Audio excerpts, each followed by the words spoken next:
There are several challenges that an independent artist faces. I could think of a few, but I'm sure there are many more. One of the things that an artist faces is kind of that balance between being sufficiently commercial that you can be financially successful, and at the same time staying true to your craft and to your art. There's a fine line that you kind of have to walk. You can't let your fans dictate what your music's going to do or say or whatever. But at the same time, you have to be commercially viable enough, that you can. I think the verb that people use these days is monetize. That you can monetize what you're trying to do artistically, and so it's a fine line. And most independent artists are not able to grapple with that notion, and being able to grapple with that notion is going to be the difference between making it and not making it.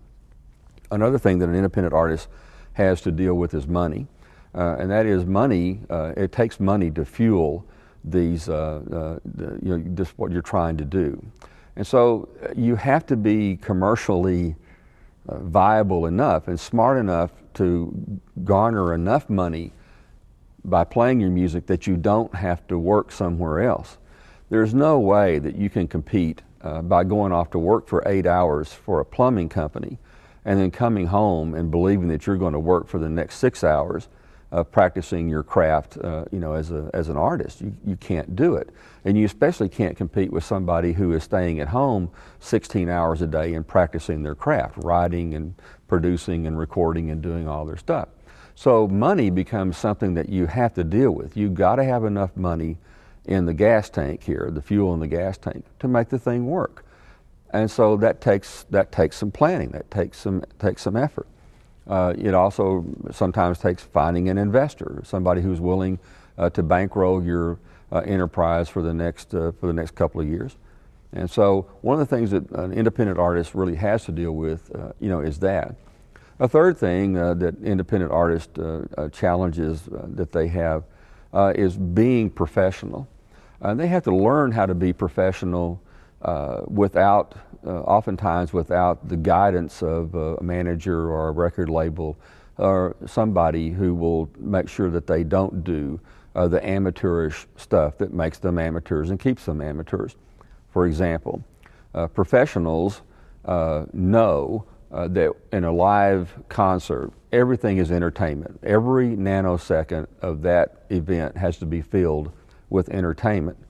Amateurs play a song that lasts for 4 or 5 minutes, and then the lead guitar player tunes his guitar, for the next minute and a half, 2 minutes, while everybody else is on stage looking at him, wanting him to hurry up. And so after every single song, the audience gets into a frenzy. They go up in an emotional peak, by listening to the music, and then as soon as the song is over, they crash.